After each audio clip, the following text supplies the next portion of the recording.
Welcome to the Agronomy and Farm Management Podcast. I'm Amanda. And I'm Elizabeth. Thanks for joining us today. Welcome back, everyone. We have some more new positions to introduce to you today. While not new to Extension, these gentlemen have traded county positions for field specialists and farm management as part of the new Farm Financial Management and Policy Institute established at Ohio State. It's been quite a while since we've had statewide extension positions focused on farm management, so we're very excited to have their support. And we're always preaching that farming is a business. And with these positions, I think we're better able to help farmers build those skills in their operations. So before we dive into the Institute and what that is and what these positions are any further, let's meet who we have with us today. So gentlemen, could you please introduce yourselves? Bruce, we'll start with you. Thanks, Amanda. I'm Bruce Clevenger with OSU Extension, now as the field specialist in farm management. My prior position was with Defiance County as an agricultural and natural resources extension educator. And that experience was phenomenal. What a career, what a position to be in. And I think all three of us may speak about the county-based opportunities that we've had. And in that county position, really spending some time in farm management and meeting farmers where they're at with many things business related to the farm operations has been very exciting. And really the aspect of farm management that I've spent most of my time in has been farm record keeping. And most people jump to the financial side of that phrase first. And that's true. A lot of the record keeping does deal with the financial transactions, income and expenses.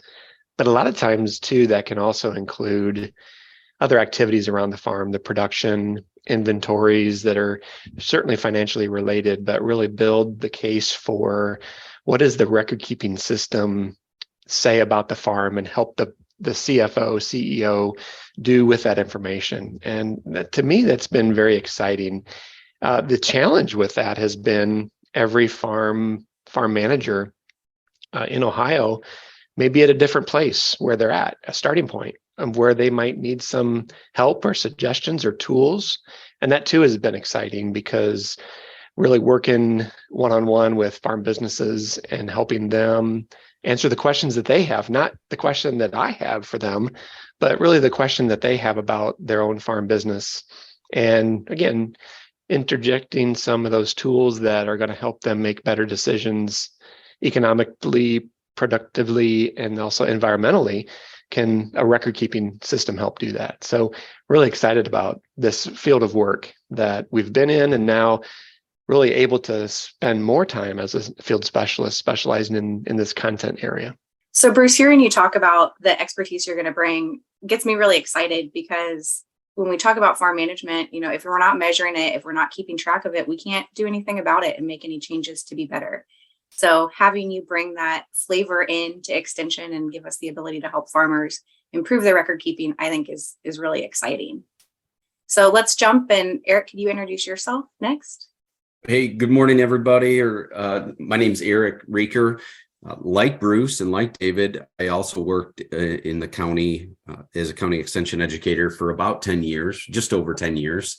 Again, a great experience working with farmers on a grassroots level, kind of seeing them where they were at on their farm operations, size, diversity, challenges and struggles that they're having. Really enjoyed that aspect of my job. The other things that I spent a lot of time doing in my 10 years in the county was on-farm research and kind of helping farmers deploy best management practices for the 4 R's of nutrient management. And I think there's a lot of economic calculations that can be related back to those nutrient management practices that hopefully we can capture as we move into these new field specialist positions. Prior to that, I worked as an ag teacher in my home county and also got to work in farm management, albeit in a little bit maybe more basic way, but certainly very valuable way. One of the things that I will say that I learned as an ag ed major, and then also from some mentors in ag ed and in extension education, was the value of the balance sheet. And that's one of the things that I hope to, that I taught as a high school teacher, but also taught the next 10 years and as an extension educator, and hope to continue doing even in this new role in farm management. Awesome. Thanks, Eric. Glad to have your expertise that we can tap into a little bit more now that you're in this position. David, we recently learned that in addition to being named one of the field specialists, you were appointed the interim director of the Institute. So when you introduce yourself, can you give us a little bit of background on what the Institute is as well? Oh, absolutely. And as Bruce and Eric both have mentioned, just really ecstatic to be moving into these field specialists for farm management for OSU Extension. It's been 16 years since we had our district farm management specialist here in the state. So it's great that Ohio State has a recommitment to this area of farm management and ag policy. I've had 25 years of experience as an extension educator in Ashtabula County for 21 years, and then down in Coshocton County for 4 years. But I think Eric, Bruce, and I will all say it's bittersweet because we just thoroughly enjoyed the work as a county extension educator and how impactful county extension educators are across the state. But we get to help those folks out across the county now, maybe in a little different manner, and to help our farm families and our extension educator just with management and productivity and profitability. And as part of this, of re-engagement and a recommitment to farm management and ag policy, and it's a mouthful, as you learned, Amanda, the Farm Financial Management and Policy Institute, short acronym there would be FFMPI. And this Farm Management and Policy Institute is dedicated to finding solutions to the most critical issues, farm management and ag policy issues that are facing producers. So think about that. That could be in a variety of ways of agriculture marketing. It could be in agriculture finance that was mentioned by Eric, like balance sheets, the agricultural production and risk management. So the record keeping, as Bruce mentioned, the human resource side is my area of love, of course, with farm succession and estate planning. And that also gets into employee management. But throughout my career, I've been working with farm succession planning and trying to help farm families make sure that the processes in place to get that next generation learning the management skills, the tools that they need to lead the farm in the future, but then also using a good estate planning in order to make sure that the machinery, the equipment, and the land, all that is transferred to the next generation, and that operation can keep managing. And the last portion of the FFMPI would be an ag policy. Of course, we know that we're getting into a time that there will be the next farm bill negotiations, and our extension educators are so valuable across the state as far as farmers and deciding which of those farm bill decisions to make when they're making their elections. And that's coming around the corner. And that would be a big part of this institute. Now, just looking forward to just the work that the three of us could do, as well as the other folks that will come on as affiliated faculty and staff for the Institute. So, David, we know you're just starting out in this leadership position, but what do you have currently as the vision for how you want to see this grow and expand to impact farmers? You know, the Institute is at its ground level. So we have a lot of work to do as far as listening and doing some conversations with our industry partners. Our industry partners and commodity groups have been so important as far as stressing the need for more farm management and policy education from OSU Extension. So, of course, we're doing some listening sessions and getting around and talking to folks, as well as trying to lay the underpinning, the groundwork. With any university institution, of course, there are procedures and policies that need to be placed. We're almost done with the patterns of administration, which will guide basically the framework. That's the behind the scenes framework of how the policy, Farm Management and Policy Institute will operate.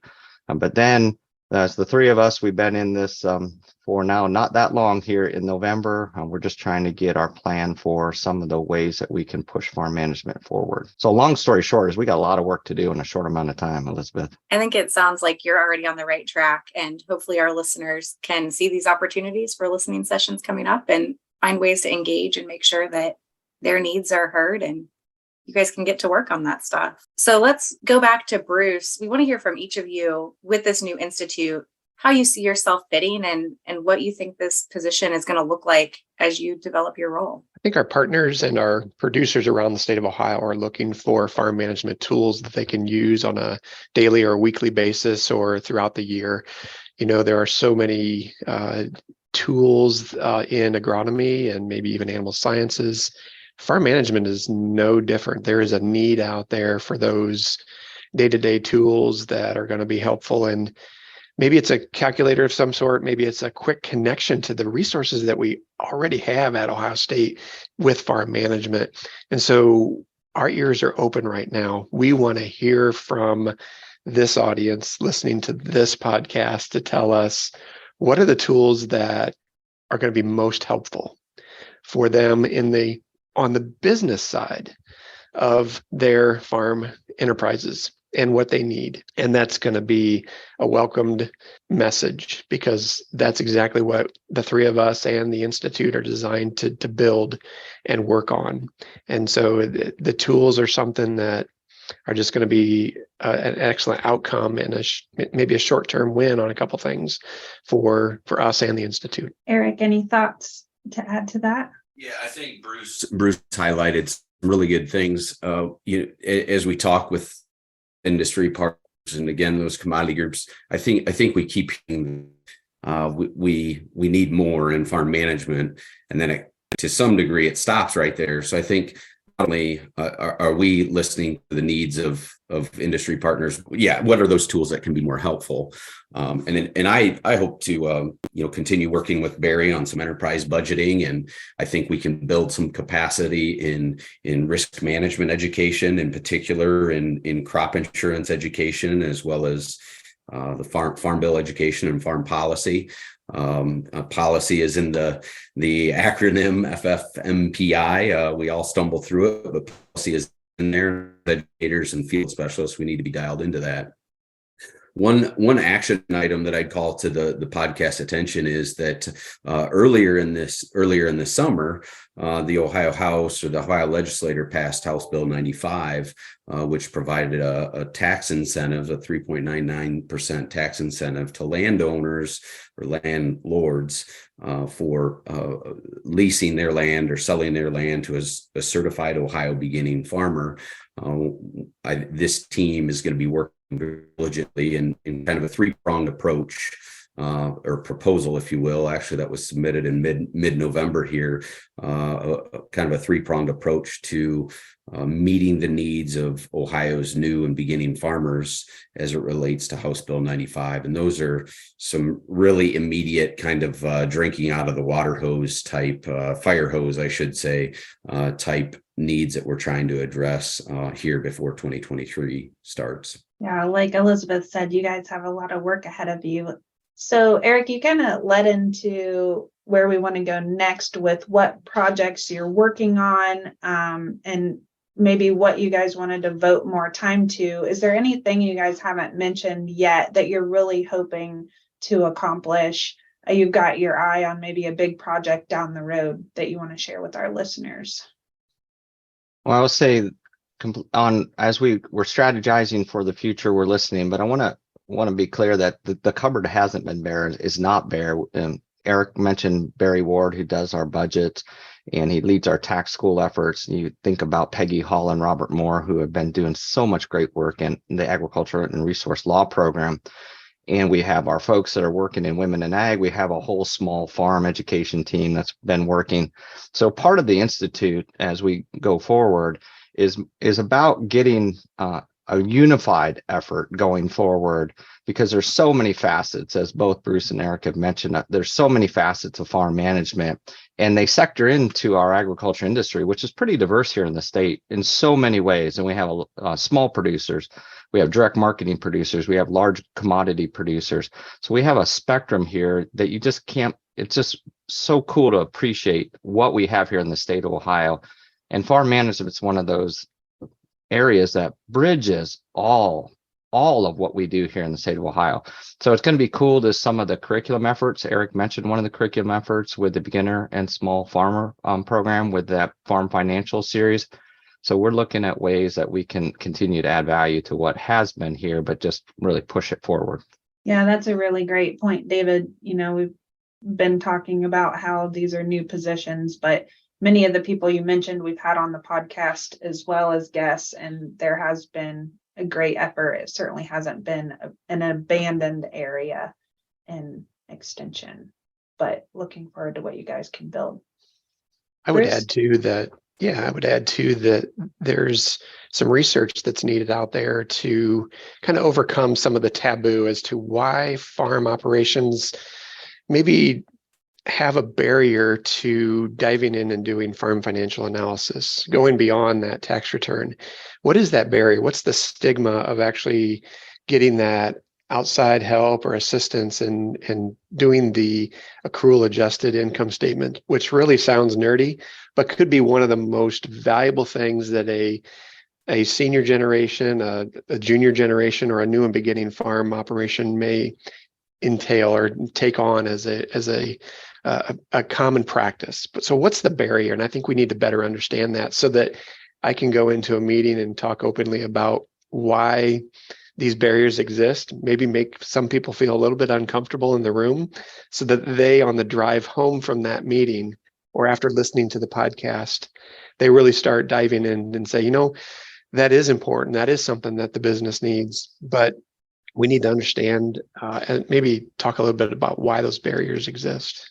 Yeah, I know one of the barriers for me, Bruce, is thinking back to the AggieCon classes I took and having to try to learn that was overwhelming. So I listened to a podcast the other day with my son, and as I listened to that podcast, they were talking about agronomic practices. And if we keep doing the same thing that we've always done, we're always going to be getting the same result. Amanda, it might have been your podcast and this podcast. And in fact, if we keep not doing farm financial management and we still have these financial questions as to how are we performing as a business? Are we ready to transition to the next generation? What does our record keeping look like? Is it a shambles? Is it actually accurate? If we keep doing the same things that we've always done, I think we're going to get the same results and have that same end of year misery of indecisiveness potentially. And so I think challenging a bit of that, not just in our other agricultural practices, but also in farm management, we can challenge the status quo of what have we been doing in our farm business, and is there opportunity to grow? yeah, I know we've mentioned a couple times what a big job this is for the three of you, but I think it's an amazing opportunity. And so I know Amanda and I are excited to see what you create, and our listeners probably are too. So if they would like to keep up with the things that you are doing or get in contact with you, what's the best way for them to do that? The best way to get a hold of us is just you can access everything that's happening in farm management through farmoffice.osu.edu. For right now, it's the easiest place to go, farmoffice.osu.edu. A lot of good information there, and just be watching for some things that will be coming. And as Bruce and Eric both have mentioned, if you have ideas, just give us, drop us a line through the farmoffice.osu.edu. I'm excited to see what you guys have and maybe bring you out for some programs to Madison County. So thank you all. Thanks for having us. Thanks, Amanda and Elizabeth. My pleasure. Thanks for listening to the Agronomy and Farm Management Podcast. Join us again in 2 weeks for our next episode. Hey, podcast listeners. Just a reminder to give us a like or subscribe so you know when we release new episodes. If you're enjoying the podcast, be sure to leave us a review also. We appreciate the comments.